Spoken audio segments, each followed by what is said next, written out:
Hello everyone, and welcome back to Inside ArtScroll, where the books you read and the people who write them come to life. Today I am privileged to be joined by Rabbi Chaim Aryeh Zev Ginzberg, author of the brand new Shailos Uteshuvos Divrei Chachomim. Thank you, Rabbi Ginzberg, for being here. An honor. I introduce this program as speaking to people who write the books.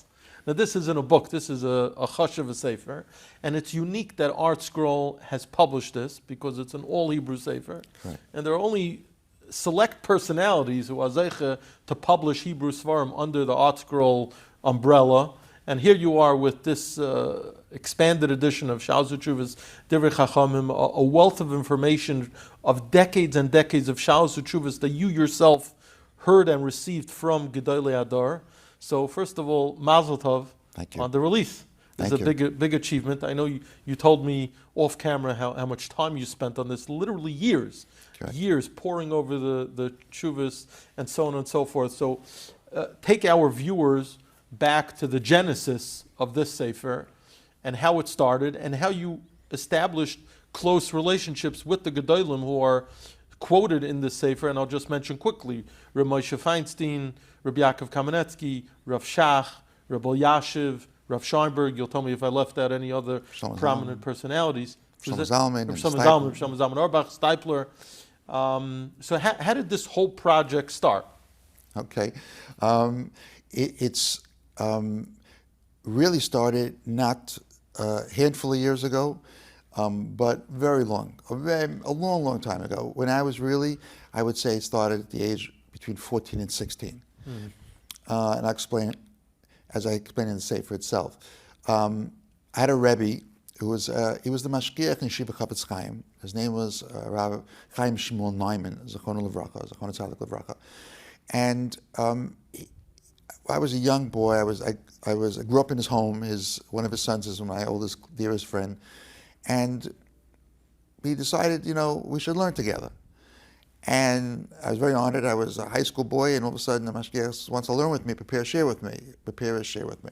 So for about 2 years, from the age of 14 to 16, we learned 2-3 times a week, mostly in his house, in his home, sometimes early in the morning, and it was a great experience. But Rabbi Neumann had his hobby in life was halacha and getting to know the gedolim, meeting them, asking shailos to the gedolim. There was a small group of Talmidei Chacham Muflagim that would go to Rav Moshe every Friday, every Erev Shabbos, and they would, after davening and MTJ, ask him shailos and learn from his hadracha. Some of Rav Moshe's closest talmidim, biggest talmidim, he was one of them. And of course with Rav Henrik Leibowitz, who was his Rebbe, and there was Shivach Chafetz Chaim. And he would go and he would come back enthused and energized. And pretty much every single time he would come in, and before we start learning, he would just, with excitement, he would share with me what he heard. Most of the time I didn't even understand what he was talking about. I didn't know the sugyas, I didn't know the topics that he was referring to, but he would tell me, and this is what Moshe said, this is what he heard from the yeshiva. And the excitement in him was was incredibly infectious. So I think that probably generated with me a great interest and desire to do a kind of similar thing, to learn halacha and to see what the gedolim have to say. But then he set me up, and that changed my entire life. I went to Eretz Yisroel when I was 16 years old to learn in yeshiva Chafetz Chaim, and I was never there before. This was in 1974. I went to Pesach Zman in 1974.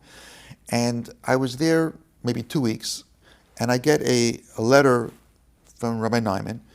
The old days they used to send, there was no email, there was no phones, it was the old type of, you write on each side of it, those overnight, those airmails that they used to have, those international letters. And he sent me with a request. And he says, and he explained the following situation. In yeshiva, he was the one who dealt with all the shilas that people would come to him. And there was a cold fellow came to him with a very sad story that his wife was now expecting their third child, but she had miscarried the earlier two ones, and now she was pregnant the third time. And she was incredibly stressed and panicking that it would happen again. and she heard from somebody that there was a makubal in Eretz Yisroel who gives water to women that are expecting, and it's a shmir. You drink this water, you make a bracha. It's a shmira on not having a miscarriage. She told her husband she needs to have that water, and it was like weighing on her that this was the one thing that was going to help protect her. Husband didn't know what he's talking about, never heard this thing, and he went to the Rabbi Chaim, told him the situation, and what should I do? My wife is like, so he said, well, I'm going to get you the water. We have to give it to your wife. That's what she needs. We're going to get her that water. And I know someone who's going to do it. And he sent me this letter that I should please go and get this water. I said, why? Like, what are you talking about? So I made some inquiries, and this was referring to, at the time, to the Babi Sali, in Netivot. Those days, Yerushalayim to Netivot was about a 6-hour bus ride. And go there, like I didn't know what I'm supposed to do. I didn't speak a word of Hebrew. I just got off the boat. So I went to my mashgiach of the yeshiva. There was Aram Kinarik, Zechon Levracha, and I said to him, showed him the letter. I said, I need to do this. So he said to me, you're going to entire day, 6 hours back to come back. Like, how could you do that? So I said, it's a chesed to this woman who's waiting, and Rabbi Nyman asked me to do it. So he was a small man, he was a short stature, and he said to me, I'll never forget, I'm too small to carry on my shoulders this decision to let yeshiva bochur take an entire day, at least one day, if not more, to go and do this. It's a chesed, yes, but I was too small. I said, so what should I do? He said, go to Rabbi Yashav and ask him what to do. I said, who's Rabbi Yashav? I never heard his name. And by the way, at that time, 99% of the world didn't know Rabbi Yashav. This is in the 70s. This is in 74, with just the inner circle of Talmidei Chacham Yerushalayim. No Americans that came to Eretz Yisroel would go to Rabbi Yashav. No one ever heard of him at the time. I said, what's Rabbi Yashav? Who's Rabbi Yashav? He said, Posek Hador. I said, well, where would I find him? In Mei Yesharim. I had no idea where Mei Yesharim was. I had never been there. I didn't know anything.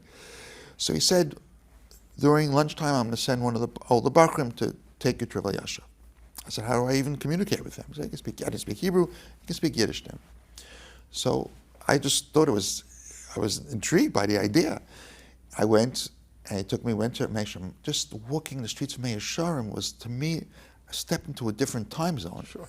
You know, I was like, the whole experience was, and we go into Rabbi Yashav's home. In those days, there was no appointment. You just walk right into the house. We came in and sitting there learning.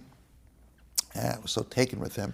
When he looked up at us, just the kedusha on his face, I was just like, I was speechless for me. And I presented the question. And I explained to him what happened. And I go, and my mashgiach said that he can't take upon that Aryeh. He said, you're the man. I should go to you. What should I do? So Rabbi Yashav took the question very seriously. And he said to me, well, I don't know this individual personally. There is a thing in Chazal that tzaddik goes to HaKadosh Baruch Hu Yikayim. That if a tzaddik says something, you do it. And his word, Hashem fulfills it. Mm-hmm. I don't know who this person is personally. I never met him, never learned with him, never heard a share from him to tell you that is nichlal, what Chazal say tzaddik goes to. But I'll tell you an Eitzah Tova. There's someone in Bnei Brak, a Yid, who's nichlal in what, inclusive when Chazal says tzaddik goes to, they're referring to that person. And his name is the Stipler Gaon. And it's only an hour away by cab. You could take a shaywood for an hour. You can go there and back. His mechutin. So I didn't know it at the time. Uh-huh. And he said to me, if you go, he says, and if you go to him, he says, I would tell you, and he tells you, drink this cup of water in the skula, I would suggest you don't leave over one drop. So Stipler, everybody knew of, every yeshiva bochur knew of the Stipler, and I said to him, that's great, but I understand that he doesn't hear, that he's hard of hearing, he's deaf, so how am I going to communicate with him? I'll give you a letter. And Yeshua sat down, took a letter out, and wrote a letter, introduction for me to go in. And he gave me the letter. Only after I walked out and I looked at the letter and I saw Mukutani, I realized it's Mukutanim. I didn't even know at the time. Anyway, I came back, I told him Mashgiach, he says, go to the Stipler. 100% you should go to the Stipler. You have a psak from the gedolei hador from Rabbi Yashav. So I come to the house. I went to Bnei Brak. I come to the house. I get directed where Steipel lives. I come into the house, and I knock on the door, and his daughter answered. He's not seeing anybody today. So I took out the letter, and I showed the letter. She took the letter. She closed the door, and she waited outside a few minutes. All of a sudden, the door opened. Steipel's by the door, holding the letter. Come inside.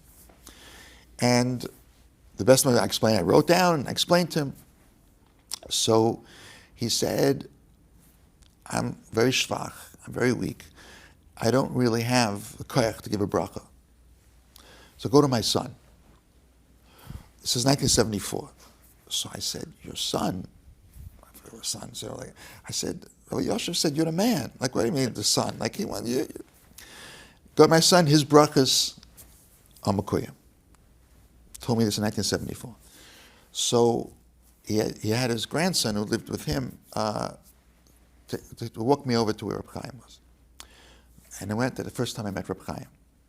It was, again, you walked right into the house and just sit down with him, talk to him like it was like anybody in the street. And told him the situation my father did. He gave a bracha. So, and on that cab ride back to Yerushalayim, I was hooked. I said, to have an opportunity to interact with these incredible, special, holy people, a 16-year-old boy from America, I was able to go in and out, interact, and ask Shailos. I said, I'm going to do this again. What did he say about the water, by the way? Who? Rabbi Chaim, did he say anything so about Chaim the water? didn't even know. We just got just the idea. Gave a bracha. I gave a bracha. It ends up that I was Baruch Hashem Zocha to get a bracha from the Steipler for her, from Chaim, and someone was going, I did get the water and was able to send the water. There's an epilogue to this story, by the way, that we have to jump about 24, 25 years. I get an invitation to a wedding. And I don't know neither the Chassan family or the Kalas family. I just don't know who they are. So, and then there's a note inside. Please, they look forward, please, I should be there for the chuppah. Like, now I'm intrigued. I mean, I don't know the name, I don't know the cousin, I know the kala, I know the families. Baruch Hashem, I go to a lot of simchas. And with a note to come, I just felt I had to show up. So I come. And I come to the chassan. Sometimes maybe you don't recognize a name. I look at the chassan, look at the father. I go into the kala, look at the kala, look at her mom. Now I'm really intrigued. The only one I knew in the whole place was the caterer. I knew the caterer. So, anyway, the chuppah started, I sit down. All of a sudden, for bracha achrita, I get called up for bracha achrita. And I was like, what is going on over here? And I go up. And as I go up, take the coast to make the bracha, the mother of the chassan steps in front of me and says, do you know who the chassan is? I'm sorry, I don't. She says, the chassan was the child that was born when you sent the water from Eretz Yisroel, the Baba Sali, and the brachas that you got from Rabbi Chaim, from a Steipler and Rabbi Chaim. Baruch Hashem, this was the son that was born. Wow. And he's getting married tonight. And we wanted you to come to Chus, you should get a bracha. Baruch Hashem, they have other children also, but I was absolutely, nothing to do with my schus, the schus of the gedolei Torah.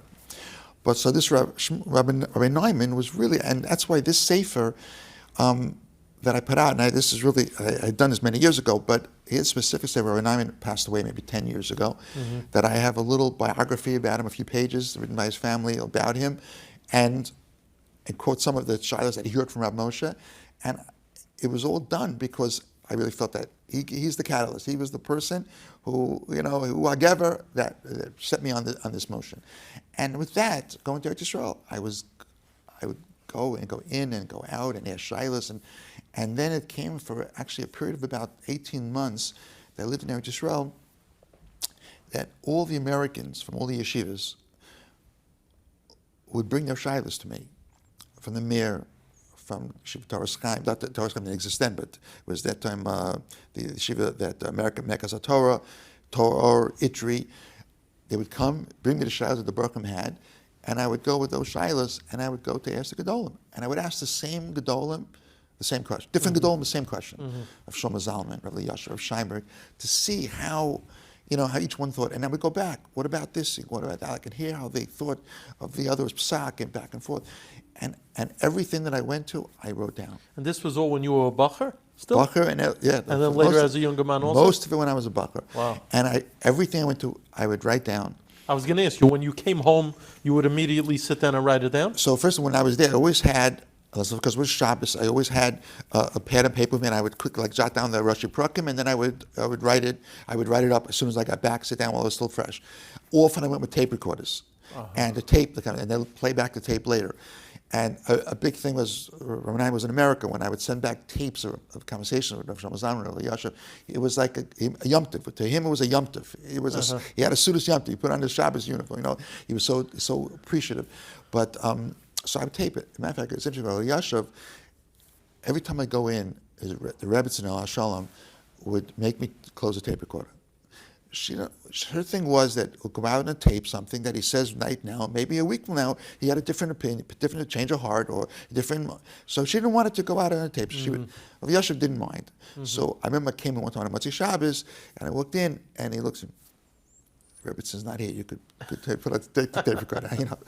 So that was it. So I was zocher to actually not just to go ask, to actually have a weekly session with Rabbi Yashav every Motzei Shabbos. Wow! I did that for about 13 months. And just to present Shailos? Yeah, so what happened was, how this started, so I would go regularly to present Shailos. So it was Thursday. I was often there Thursday evening. I would by Thursday evening, discussing different Shailos in Hilchos Shabbos, and I mentioned a Shaila about Rav Moshe's chumrah on Shabbos clocks. So I mentioned to him. So, and what Yashav thought about it. No such Ramesha. So I said, Ramesha writes that he's Aser Shabbos clocks. He would even answer it for lights, but because the Klaisos already know heter, he doesn't want to do that, but otherwise he would. Moshe writes it, and there's no such Ramesha. He said it with such. Who am I? I was like, I walked out, and I go back to yeshiva, and I start rummaging through my notes, and Moshe said it, but it wasn't. Now it's in Igros Moshe, right. But in those years it wasn't in the new volume yet. It was the MTJ used to have Eretz Yisroel used to put out 4 times a year a book that's called Kol. The Kol would put out Chedushei Halachos for Moshe and others one Kuntras. It's called Torah Hara. I think it was called Torah Hara. So in there was this piece that Moshe wrote about Shabbos clocks. Like I said, later on it was a bigger piece that was put into the Igros Moshe. So I saw it there. Okay, I have to show it to them, but how do I have it? I made calls all over, trying to find someone that had it. I remembered that Gavriel Beer, who was the father of today Eli Beer from Hatzalah. It was his father. He was a Sorum collector. I remember that he had it. I used to go to him for Shabbos. I remember I saw by him. I called him up. Yes, come pick it up. Friday morning, I ran to Beit Vegan where he lived. I picked it up, and I ran to Rabbi Yashiv's house.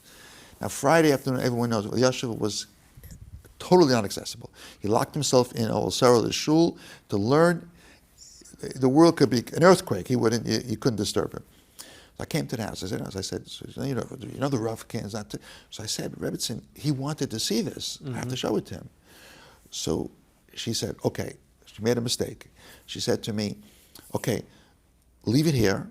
Mark of what you want to show him for Shabbos, and come Motzei Shabbos, and you could discuss it with him. Now, Motzei Shabbos, it was Yedua. That was over Yasha's family time. Any of the relatives that wanted to visit with him, family in Yonim, Motzei Shabbos, everyone was closed. The door was closed.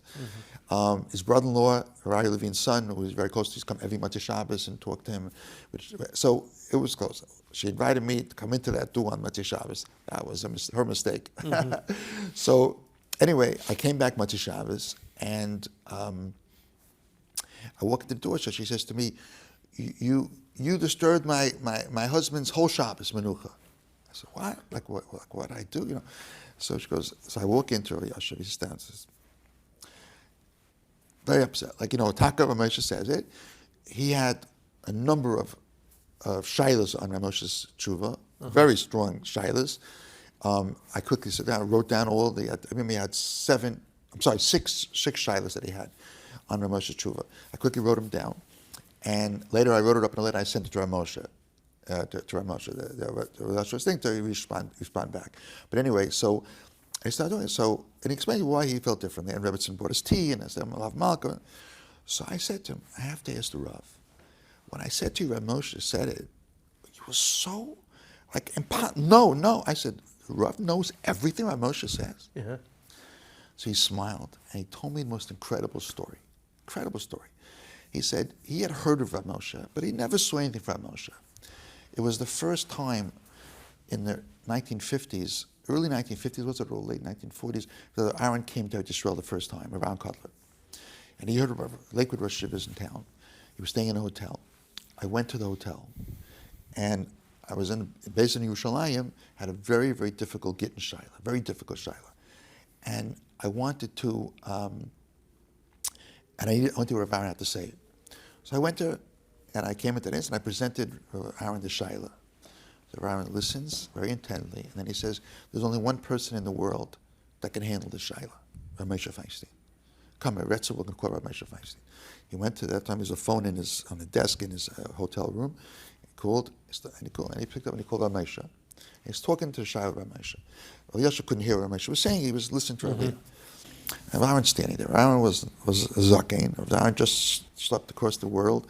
So Yosha was standing. So Yosha came and brought a chair. He should sit down. And Aaron didn't sit down. So he waited a few minutes, and he felt maybe Aaron didn't realize the chair was there. So he took the chair and he pushed it a little bit against Aaron's leg, so he should feel the chair. So sit down. Aaron just ignored the chair. And Aaron was on the phone for about 40 minutes. And when he finished, he turned to Yosha, like he sat down with like less keiches that he had, and he just collapsed into the chair. He told Yosha what Rabbi Moshe's kiddush was, the psak was in the shaila. So Yosha asked him, okay, thank you so much. He said, but why didn't the yeshiva sit down? So he looked at him. Are you talking? I'm talking to Rabbi Moshe. I should talk to Rabbi Moshe Feinstein? Wow. Like, are you kidding? Like, how can I sit? He says, when he walked out of that room and he stopped and he cheshbon what Rabbi Aaron just told him, he realized what Rabbi Moshe must be. I made a commitment at that time that whatever Rabbi Moshe wrote, whatever I can get my hands on, I'm going to read. And he says, I became a baki in Igros Moshe, all Rabbi Moshe's, whatever Moshe wrote. And I knew that this Shailah, Rabbi Moshe never wrote about it. Well, he was right at the time. It wasn't in Igros Moshe. Wow. But that was the reverence that he had for Rabbi Moshe. And I remember I told this to Rabbi David Feinstein many, many years later. Yeah. He was so taken with that. I was so appreciative of that Yosha appreciated. We know that Rabbi Yashiv and Rabbi David had a tremendous relationship also. Rabbi Yashiv held he used to say, I think when Rabbi David would come, he would say that he had certain shilos that he was waiting to discuss with Rabbi David. I once asked Rabbi David, he was in Eretz Yisroel, to go to Rabbi Yashiv. He says, I go to him, disturb his learning. He's always learning. Why should I go disturb him? But I ended up, he held him. But Rabbi David was so taken with this when I told him this thing, because how much of a reverence that Rabbi Yashiv had for Rabbi Moshe. But that was it. So that incident, that going that first time, and first of all, Rabbi Yashiv gave me this letter. The mistake that the stipler made was he gave me back the letter. So every time the next year and a half that I'd go to Bnei Brak and I'd go to the house, it was very hard to get to the stipler. But you had that letter. I always said the letter. They always let me into because of the letter. So I used that letter again and again and again, to go in. But I never felt like, when I'm taking their time. I felt like because I was gaining so much from it, and I was paskening shilos for so many people and so many incredible, And then I started recording it. So, but this was always done just for me, to share to Rabbi Naiman, to share with my chaverim, people that brought shilos to. This was like a hobby, became my hobby. Right. And without any intention of doing anything further about it. But what happened is that I was zocheh to be one of the 3 designated drives for Rabbi Yaakov. And I would drive, Yaakov, and everything. I'd get a call. I'd come running from Queens with my car and drive. So you were learning yeshiva Chavetz Chaim in Queens. And Rabbi Yaakov was Rosh Yeshiva in Tarvadastan? No, then he was in Muncie. He was already retired. He was retired. It was Sof Yamav. But he had like a few drivers. So I was one of the designated drivers, and I would get a call. Yaakov was going here to a chasana, to this, to some, to. So I would get to go. And so whenever I came, I'd drive him. They used to have, the old car used to have a comfortable car, and I had an armrest. And I used to put the old tape recorders, maybe, you don't even remember that, but those little cassette recorders. Yeah, Sure. I'm dating you, but do you remember that? Yeah, I remember those. Okay. You're talking about the flat ones? The flat ones, that had like the 6 buttons? Yeah, exactly. Right. And a little cassette. Pause, play. Exactly. Record. Right. Yeah. So it's kind of bulky. So I used to put it underneath the armrest, and I would talk to Rabbi Yaakov while I was driving. And it was always clear tapes, and I had a lot of tapes. I gave it to many members of the family. I gave it to them many years later. But anyway, so one particular time, I still remember I was driving Rabbi Yaakov to Washington Heights for the Breuer's Levaya, for Rabbi Breuer's Levaya.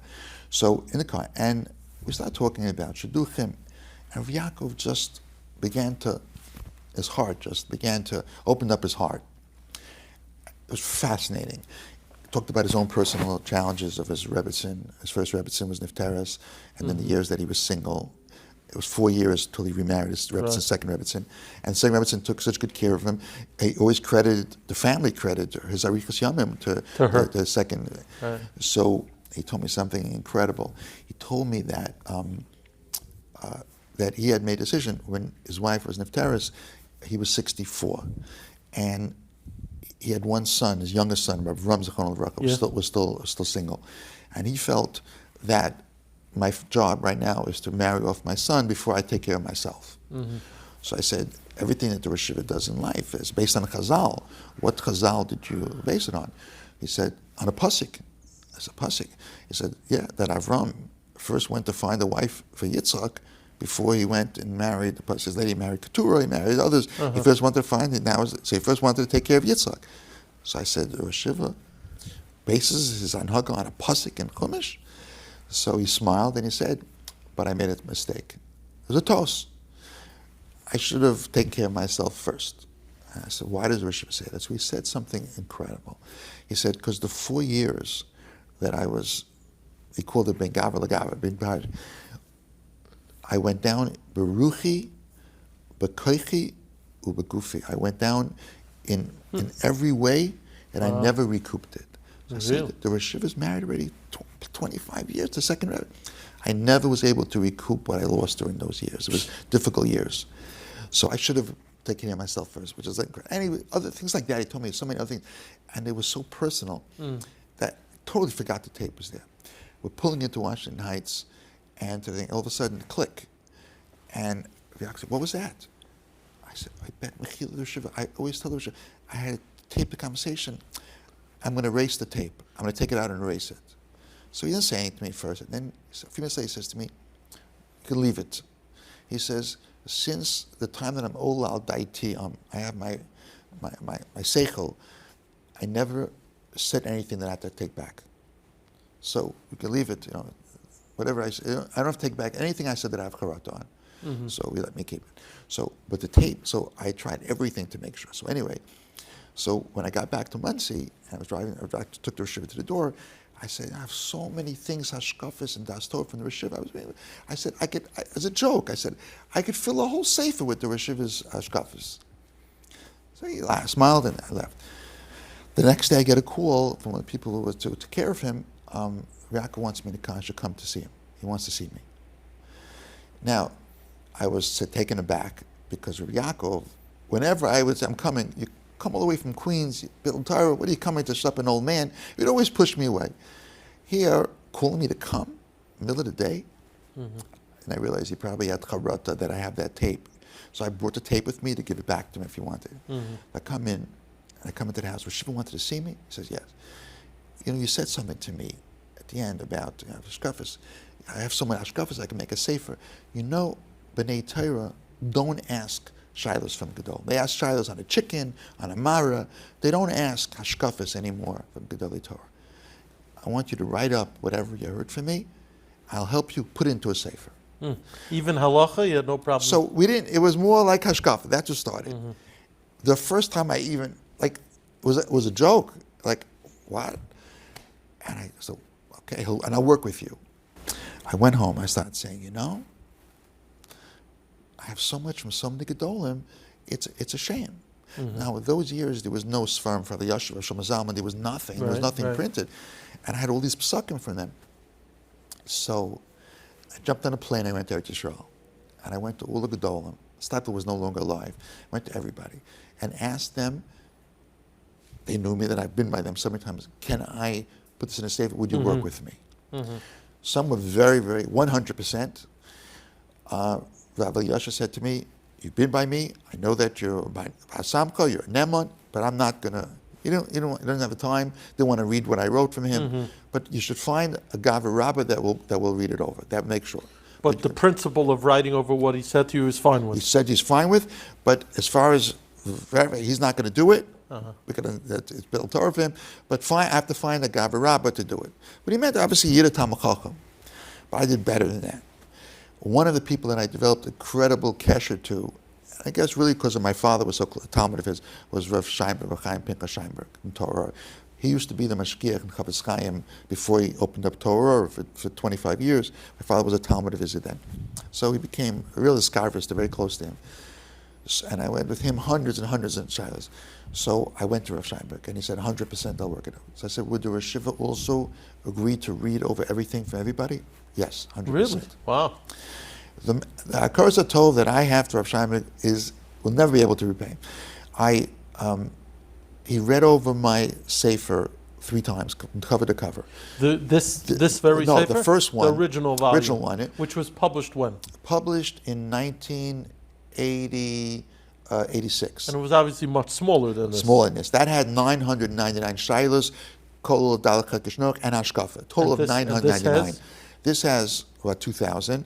Wow. It was also written in a different format. And this has hashkafah also, right? There hashkafah, much more. There was much more there. And what we did there in that sefer, so I wrote it up, and then I had Rav Scheinberg. He was going from Merrick to Eretz Yisroel. He read it throughout the entire plane ride, made dozens and dozens of hours, maybe hundreds of hours. I got back to the thing, I redid it, and then on the way back from Eretz Yisroel to here, you gave him the revised. I gave him the revised thing. He read it again, made more corrections, and said, "Don't put this one in. This is the." It was not just it's halacha, yes, now. Sometimes a marmokum. This comes from this source, that source, which I didn't have. But sometimes don't put this shayla. It's a little too, it's going to be too controversial. And then when I finished everything, he did it He read it a third time. So I have an incredible amount of cars to talk to him. So that sefer came out. Zundel Berman published it at the time in 1986, and it came out. He printed 5,000 copies. He printed in Eretz Yisroel. He said 25. He's going to do 25 there, and 25 will bring to America. But it went so quickly that he only brought in 1,500 to America. It was gone in Eretz Yisroel. It came here. It was gone before I had a chance. It didn't even make the Sfarm stores. It went very quickly. Because the Yashav Shlomo Zalman, except for Shmir Shabbos Kol Chasa, who knew what Rav Shlomo Zalman's psakim? Everyone knew, So I got hundreds of letters, both l'shvach l'ganai, people criticizing that Rav Yasha never said it, Moshe never said it, this one never said it, or fantastic, it was like back and forth. So I said, so Zunel wanted to reprint it right away. I said, no, I want to incorporate all these things into those. And then life got busy, and opened the shul, and it was busy as a Rav, and life of family, and involved in so many things, Sarchi Tzibur, that it just, the joke in my family was that every summer I said, okay, I'm going away to the country. I had a briefcase with the sefer, with all my letters that I got and all my things. I took it with me. I'll sit down over the summer and I'll do it. I always brought it back, the same briefcase, unopened. Like it was never. And then what happened is that the Sfarim started coming out. Yashiv's grandchildren, his nephews and his nieces, and Shlomo Zalman, hundreds and hundreds of these Sfarim. And I said, so it's sort of like who needs it, And then someone calls me up, a Yiddish Talmid Chacham who lives in Lakewood. He said, by the way, he's a big Abal halacha. And he sends me a list of the Sfarim that he took out from all of Shlomo Zalman, Yashiv's families that put out Sfarim that have the bottom where they got it from Divrei Chachomim, from my sefer. 313 quotes. So I called up Zilberstein. This goes back a few years ago. I said, Yitzhak, I don't understand. When I buy a sefer of the Yashav Shlomo Zalman's grandson, the things he heard from the Zayda, but they quote my sefer. Like what's? He starts laughing. It shows that they all trust you. Like what? Yeah, it's all trusted. Great, it's great. Then he told me I quoted you once, and he quoted me. Where in the sefer he quoted my sefer also. So I said, okay, I really have to do it. But it's required. Now I want to go through all the sperm that came out from all the different poskim to go through and see if it's consistent with what you heard. Exactly right. No, it's like when I wrote a thing. And what was it? Would you say it was by and large? It was by and large, but not just by and large. Example, I wrote a thing, one particular sefer that posek, big posek in America, passed away just a few years ago. Rabbi Moshe never said something like that. Would never say something like that. I heard it from Rabbi Moshe. So now we went through. There's 2 sperm that came out from Rabbi Moshe afterwards that has that shaila, not for me, that someone else asked him, that's brought down, and then the Shevet HaLevi has the same psak. Rav Shlomo Zalman, is one of his sperm quotes that Rav Shlomo Zalman told his nephew that Rabbi Moshe told him the same thing. So all of a sudden, it had teeth to it, a life to it. This required an incredible amount of work, and who could do that work? And then COVID came. And I almost, was not here. I was as close to the next world as you can get. And Nisim, my name is Chaim, was added to me. Right, sure. So what happened was when I came home, the hospital, I was 6.5 weeks in the hospital. Then I came home, and I was downstairs in a room that they set up for me. I couldn't walk at the time. And after, it was about 3 or 4 weeks I was home. Finally, I was able to go upstairs. My study is upstairs. My wife said to me, why don't you go into your study for a little bit? And I just didn't, it wasn't ready. I just went to, go into your study. So I went into my study, I sat down at my desk. I have, Baruch Hashem, a very big library, a few thousand sfarim. And all of a sudden, as I sat down at my desk, straight center, I see my Divrei Chachomim in the shelf. And I look at it and I said, Kadosh Baruch Hu, maybe you gave me back my life so that I could finally do this sefer, get this sefer out. I almost would not have had a choice. I never would be printed again because this was something that was done years ago. I used to get every year a few dozen requests from people. Can I get a copy? Is there any way I can make a photocopy? Kadosh Baruch Hu, maybe this is the opportunity. Maybe this is what I need to do now. And so I reached out to a few people. One was a chaver of mine, a big Talmid Chacham, and I said, listen, this is my idea, this is my dream, this is what I got to do. And we spent the better part of over 2 years, almost 2.5 years, starting the sefer, took it out, started from scratch. So rather than a Shaila Tshuva form, we did it more of to make it a little bit more readable, more accessible, the heading of what's about. It makes it just easier to read. It's a little bit, it reads better. And then we went through every Shaila, both halacha and hashkafah, looked at everything we could find that was printed in the last 50 years to see if anybody corresponds. And there's a tremendous amount of stuff that we found. The ha'oros here are extensive. On some of the shilas, I can have 2 pages of ha'oros on one shilah to show how much teeth went into this, how much background is into this particular shilah. And then while doing this, I said to myself, wait a second, Rabbi Neumann, who's the person who got me into this whole thing, he was nifter. He left 10, 20,000 shilas that he heard directly from all the gedolei. I said, it's a shame, it's all lost. So we hired somebody to go through, everything was computerized, pick out. But not things that he quoted that I heard from Rabbi Bluth or Rabbi First, or Talmid and Rabbi Moshe who told him certain things, only what he heard directly. And then we sifted out of those, there were a few thousand of them. What's over l'socher? He had a lot of things in that he quoted me that I told him. But pick out things that were fascinating, that are not written all over, that people want to hear, and we incorporated those as well. The ones from Moshe, I think I added another 115 shilas from Moshe that he heard directly that are incredible. Of course, from my Rebbe Rav Henoch, hashkafahs that I thought were just so, eye-opening. As a matter of fact, one of the editors, we did it to get this thing done.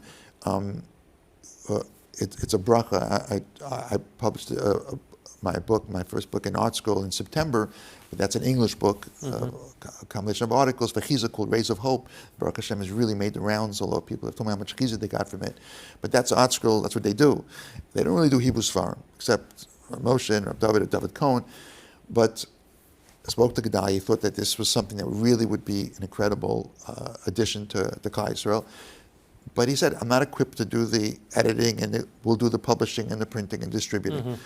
So we picked out an incredible company called Aryeh Zev, became a very good chaver of mine, Rav Shimon Shemanowitz, who's the head of it, and They were professionals, and they worked on this for a better part of over a year, and made comments as well, and really helped us go through and sift the.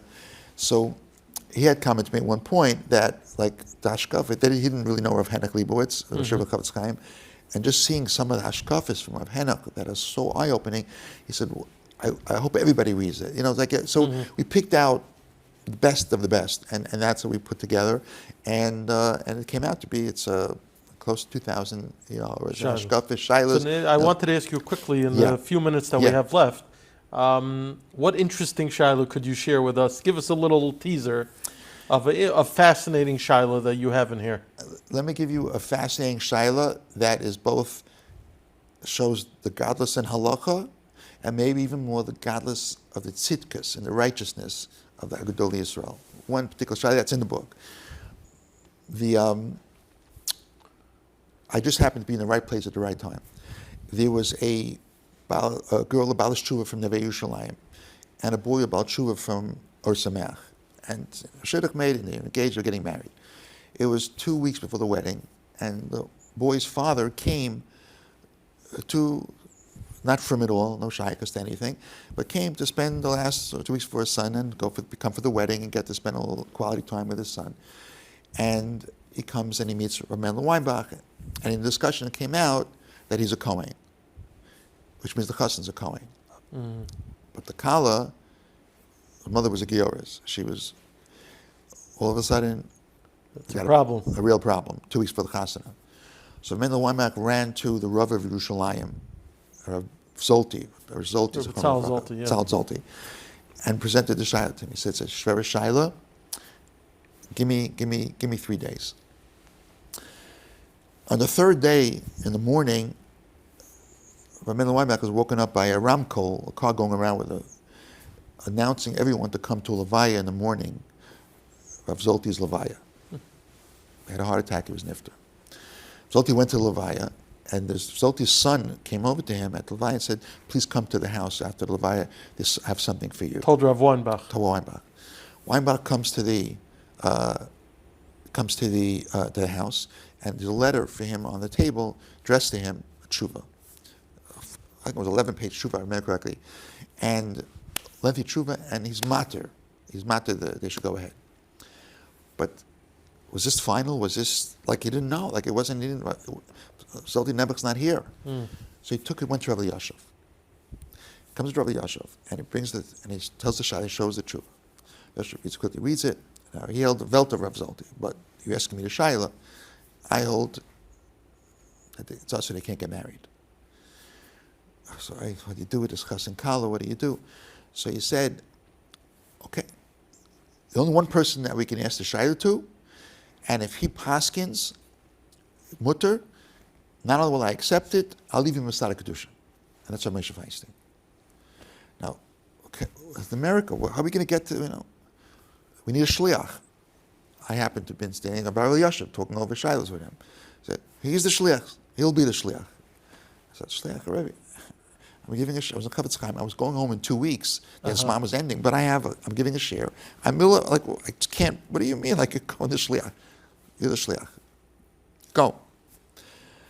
I ran back to Chavetz Chaim. I went to my shkiach or Kanarik. I said, Rebbe, I just got, told him that happened. The Yoshev Paskins, you're going, you go. I'll take over your share, you go. I threw things together, ran to the airport, got a ticket, and ran. As I landed in Kennedy, I took a cab straight to Ramoshe's house. The minyan was starting, I got to Ramoshe's house. Walk in, so, Rishiv, I told him what's going on in the Shaila. Yosha told me to come, and I take out the tshuva, to give him the tshuva.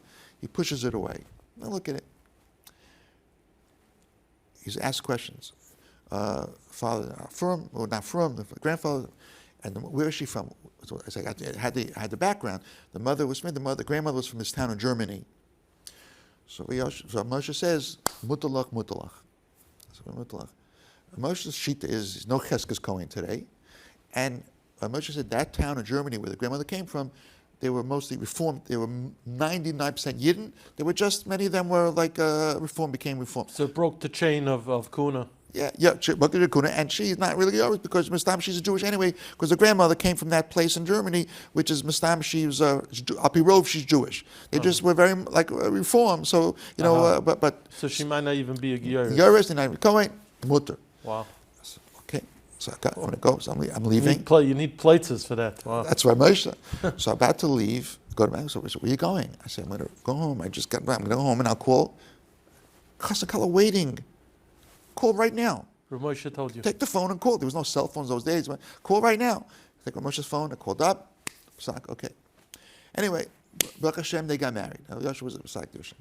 So that wasn't the end of the story. First of all, it's a great story. Wow, what a chiddush, what unbelievable.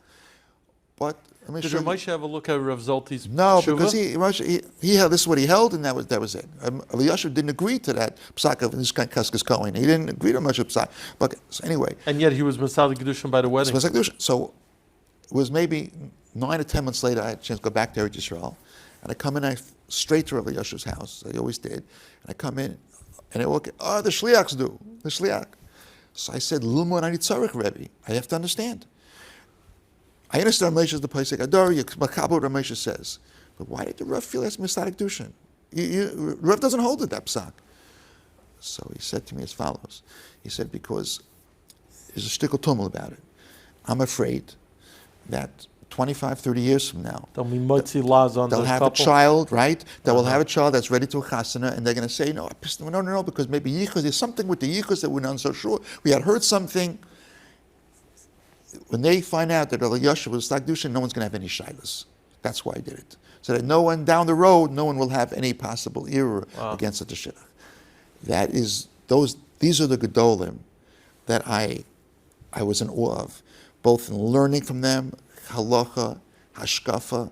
As we see here, there's so many things in the sefer that are going to be eye-opening, I really believe, but not learn from them on huggers. So I want to say, you put out here a sefer of a couple of thousand tshuvas. Really, what I want to read is your book on your zechroinus of your encounters with the gedolim. That should be a book. That's a book based on our conversation for the last 45 minutes. There's a book there. Yeah, definitely. But about your encounters with gedolim. A lot of them have in here. A lot of it is in here. In the Shailos, I did a little bit like that, but not a little bit of historical context. A little, not as much as, but a little bit. Now I know in this sefer you did not include tshuvas from Rabbi Chaim Aryeh. Right. And who else did you not include yet? So in this sefer, I used whatever was done the previous generation, right. and things that I had even that I didn't include in the sefer, and of course the things Rabbi Naiman I got from him, right. But and a little bit of Reb David, very little, and very little Reb Chaim. David Feinstein, very little Reb Chaim. But in the last 25 years, the two people that I went to mostly was for halacha was Reb David Feinstein and Reb Chaim Kanievsky, and hashkafah, a tremendous amount of Aaron Leibsteinman. I did not put those into the sefer. So is that a chelik beis at some point? We started working now. We're working on it already. We started working on it, putting it together, and we hope Hashem, and be able to. I just hope it takes shorter than this. Believe me, not as much as I hope. Not as much as I hope. But I want to, you could be mavarich ala mugmar, as they say, when you put out a sefer like this. It's an incredible achievement for B'nai Torah of all types. It's an einig ruchni to go through. It's enjoyable. Shailos across the spectrum, and it's written so clearly. And like you mentioned, Reb Shimon Shemanowitz and his team at Mechain Ali Zayis, they put out a beautiful product here. Right. And I'm indebted to ArtScroll and to everybody. And to the ArtScroll team for bringing it to the finish line. Right. And there's so much here. You can't go through it al regel achas. I'm speaking of myself. There's so much more to go through, but we look forward to doing so, and we encourage viewers to go out and get the copies before it sells out.